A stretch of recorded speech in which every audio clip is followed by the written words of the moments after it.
96 kilometre ಮರಳಿನಿಂದ ಕೂಡಿರುವ ಈ ಭೂಮಿ ಭಾರತ ಪಾಕಿಸ್ತಾನದ ಮಧ್ಯೆ ಇನ್ನೊಂದು ಯುದ್ಧ ಮಾಡಿಸಬಹುದು. ಏಕೆಂದ್ರೆ ಇದರಲ್ಲಿ ಭಾರತ ತನ್ನ ಗಡಿ ಈ ಆರೆಂಜ್ ಲೈನ್ ವರೆಗೆ ಇದೆ ಅನ್ನತ್ತೆ, ಅದೇ ಪಾಕಿಸ್ತಾನ್ ಆರೆಂಜ್ ಲೈನ್ ಒಳಗೆ ಇರುವ ಗ್ರೀನ್ ಲೈನ್ ವರೆಗೆ ಇದೆ ಅನ್ನತ್ತೆ.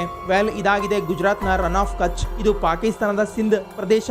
ಎರಡು ದೇಶಗಳ ಮಧ್ಯೆ ಇದು ಒಂದು ಕ್ರೀಕ್ ಇದೆ, ಅಂದ್ರೆ ನ್ಯಾರೋ ಬೇ ಇನ್ ದ ಸಿ. ಇದೊಂದು ಅನ್ಹ್ಯಾಬಿಟೆಡ್ ಮಹರ್ಷಿ ಆಗಿದೆ.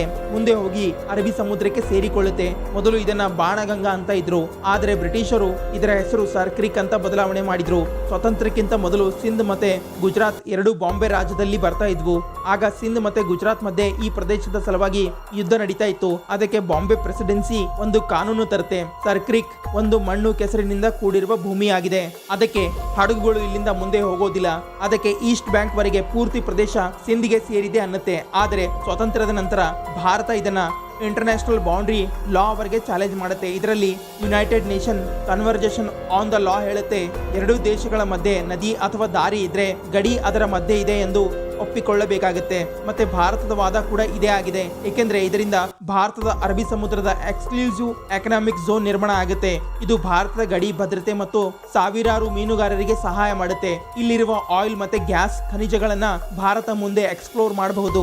ಆದರೆ ಪಾಕಿಸ್ತಾನ್ ಇದನ್ನ ಇವತ್ತು 3 ಜನ ನಡೆಸ್ತಾ ಇದ್ದಾರೆ. ಭಾರತಕ್ಕೆ ಇನ್ನೊಂದು ತೊಂದರೆ ಕೊಡುವ ಹುನ್ನಾರ ಮಾಡ್ತಾ ಇದೆ. ಅದಕ್ಕೆ ಪಾಕಿಸ್ತಾನ್ ಈ ಪ್ರದೇಶದಲ್ಲಿ ಮಿಲಿಟರಿ ಹೆಚ್ಚಿಸ್ತಾ ಇದೆ. ಅದಕ್ಕೆ ಭಾರತದ ರಕ್ಷಣಾ ಮಂತ್ರಿ ಹೇಳಿದ್ದಾರೆ, ಪಾಕಿಸ್ತಾನದ ಒಂದು ಸಣ್ಣ ತಪ್ಪು ಪಾಕಿಸ್ತಾನದ ನಕ್ಷೆ ಬದಲಿಸುತ್ತೆ ಅಂದ್ರು. ಇಂಥದ್ದೇ ಫ್ಯಾಕ್ಟ್ ವಿಡಿಯೋ ನೋಡಲು ಚಾನಲ್ ಸಬ್ಸ್ಕ್ರೈಬ್ ಮಾಡಿ, ಹಂಗೆ ನಮ್ಮನ್ನ ಫಾಲೋ ಮಾಡಿ, ಸಪೋರ್ಟ್ ಮಾಡಿ.